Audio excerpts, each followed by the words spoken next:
I absolutely hate the color analysis trend. If your feed has looked anything like mine, you have probably been inundated with a lot of very personalized makeup trends lately. You know, doing your makeup for your contrast level, doing your makeup or choosing your clothing based on your color season. And I don't doubt that many more will follow in the future. And initially, this idea of this very personalized formula for doing your makeup or choosing your outfit appealed to me. Because I've spoken a lot about my frustrations with one-size-fits-all beauty trends that we've seen for the last few years of like, your blush is supposed to go here, and if it doesn't go here, that's wrong. This felt like the first step in the right direction to choosing makeup that fits the individual. But like most internet trends, it has now gone too far, and I'm getting frustrated with it, and I want to talk about that today. I'm gonna do my makeup while we get ready. I'm still using the Huda Easy Blur. I talked about this in my last video.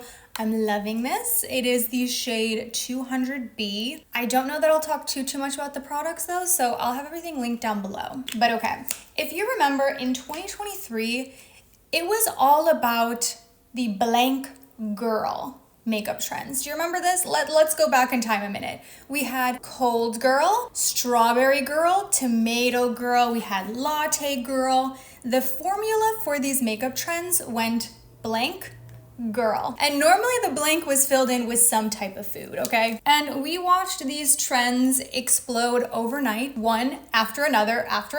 And I know some people felt a bit fatigued by them. There was, I heard a bit of both. Some people liked kind of the playful nature of them, but I know a lot of people were like, what is going on? What are all these trends that are coming up overnight? Well, those seem to have taken a backseat to what I am now viewing as the 2024 equivalent, which is the more personalized makeup trends. Actually, I'm just gonna say beauty trends because they also involve like clothing, hair, everything. Finding your color season, doing a color analysis, seeing what colors are gonna work well on you, what colors you shouldn't wear. Also finding your contrast level.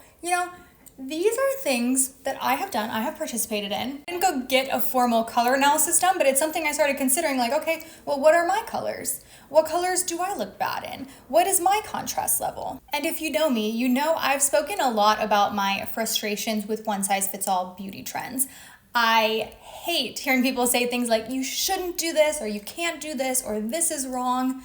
So you're probably thinking, Kelly, you of all people, I would think would be excited about makeup that is supposed to be flattering to each individual, makeup that is supposed to consider your own features, your own coloring. And on some level, I certainly am, but I think the popularity of these very personalized beauty trends feels like a major overcorrection from the one-size-fits-all beauty trends before. And in reality, I think we probably want to sit somewhere more in the middle. And if it's not an overcorrection, we could also argue that it's just a repackaged version of the same old antiquated beauty rules that, oh, you can't do this, you shouldn't do this. It's really the same thing in a new font. The main reason that I just don't like these is that they stifle your creativity. I have already started seeing these comments pop up when I will watch a creator's video. The video will have nothing to do with color seasons, contrast levels, none of it.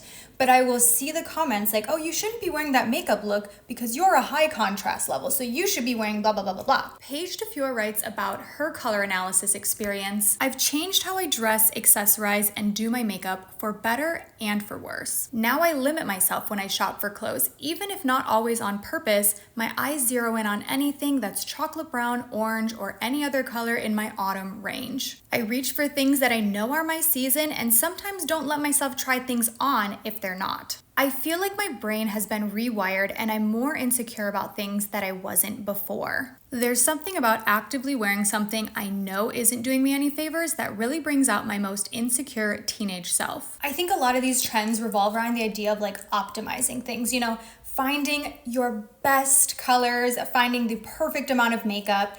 And sure, that could be helpful for achieving a very specific goal, but this pursuit of optimization is completely killing any ounce of creativity. Using myself as an example, okay, I've not had like a formal color analysis done, but I do feel like I know which shades are my best shades. It's like reds and oranges, which I do wear often, but not because I feel like I'm supposed to, but because those are shades I naturally gravitate to. I love color. I like bold shades like that.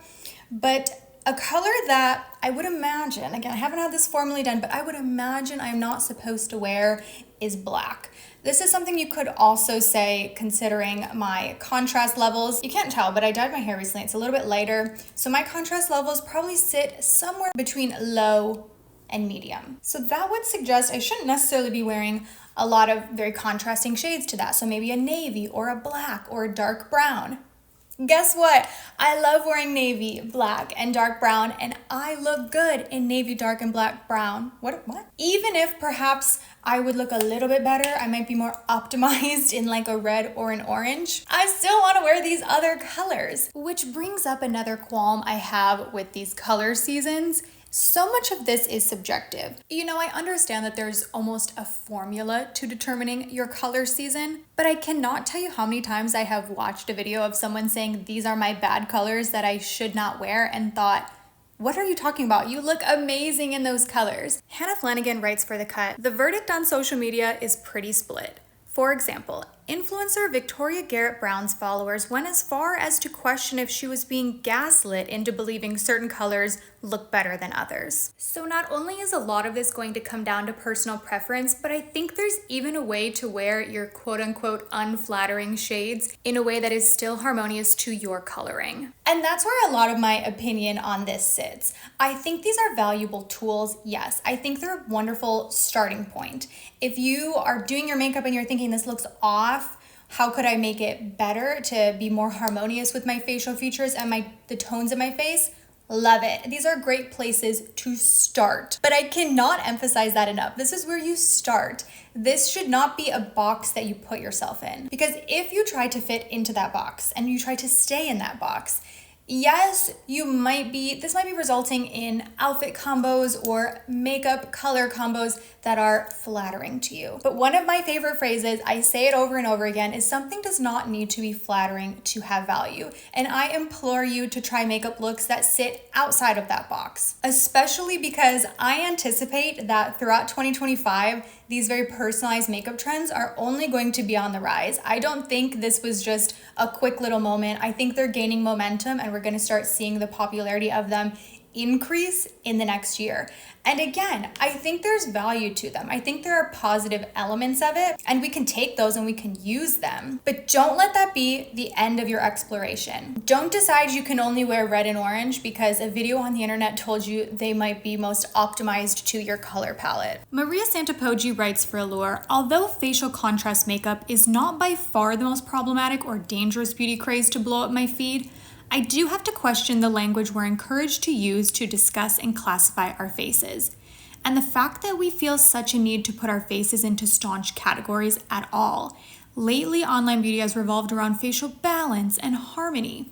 Beneath this content lies an implicit suggestion that our faces must be sculpted and painted in a very particular way in order to be uniformly attractive, usually based on Eurocentric beauty standards cloaked as a hypersymmetrical science. By the way, I've been obsessed with using this as a cream bronzer lately. This is the new foundation stick from Well People. I don't like this as a foundation stick. I have a shade that is my foundation shade. I don't like it. But as a cream bronzer, it's incredible. It is like the perfect tone. I chose one that's just a few shades darker than what I would wear in the foundation.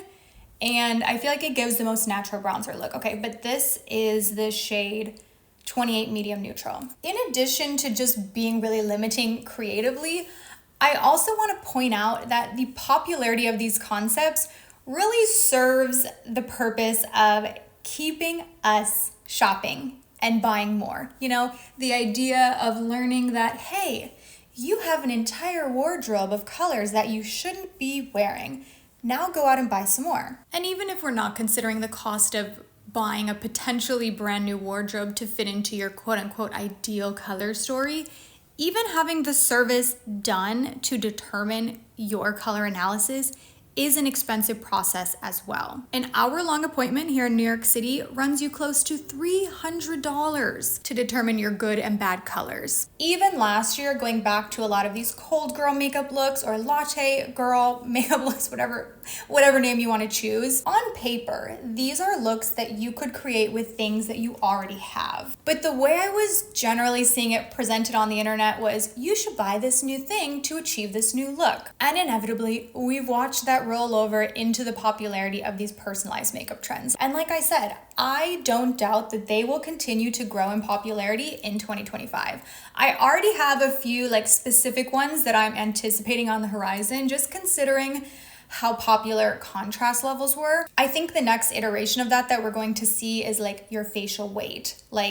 The idea of your facial features, whether they're more prominent, whether they're not, whether you have a very strong angular jawline or if it's something a little bit softer, all these factors will play a role in the way that makeup works on your face. So inevitably, that feels like a subsequent trend we will watch after the popularity of the contrast level trend. Mark my words, it's coming. And we did see some discussion about low versus high visual weight earlier this year on the internet, but I anticipate this dialogue to come back around now after the popularity of contrast levels has been so prominent, because the two ideas kind of go hand in hand. But that in itself is another drawback that I see of these trends, is that they're only considering your makeup or your clothing through that singular lens of what color, what contrast level, when in reality, if we really were seeking out true optimization here, which again, I think is so limiting and I don't think should be the goal. But if it was, there are so many more factors at play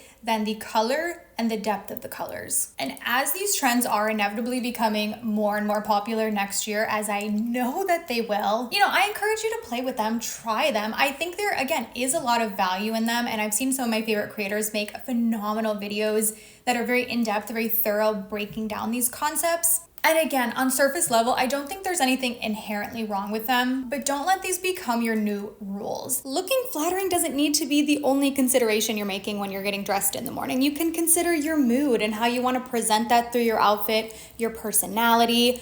Consider an outfit that's going to be comfortable, that's going to make you feel confident throughout the day. You have more value as a human than what you look like. And I know it's tricky because a lot of times as women, we are programmed to believe that our value is in our looks, and it's challenging to deconstruct that concept. But that doesn't need to be your number one goal when you're getting dressed or you're doing your makeup. You will never find your own personal style if you limit yourself to this.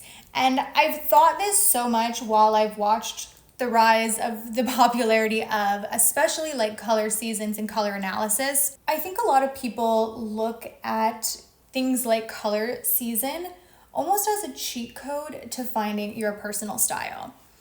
And that makes the assumption that it's something that's simple, that just knowing the right shades or perhaps the right proportions that you should be wearing for your body type should be enough to find your own personal style. And I think that's such an oversimplified approach. I would actually make the argument that you probably will not discover your own personal style if you are trying to exist solely in this box, because creativity cannot happen when you do. Play around one day and wear something that is unflattering on purpose, whether it is a makeup look, whether it is an outfit.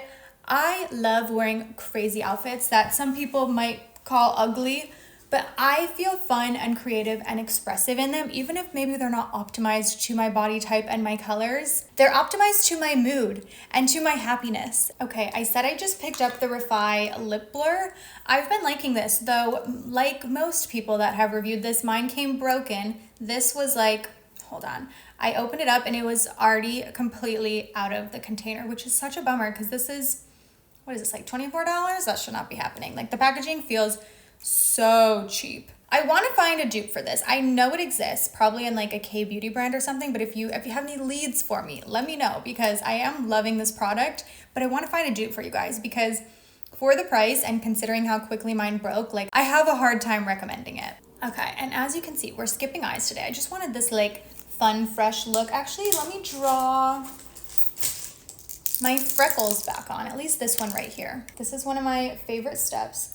I feel like I don't always do this on camera, but in real life, I don't leave the house without drawing that beauty mark back on. So I know that was a little bit ranty and kind of on purpose.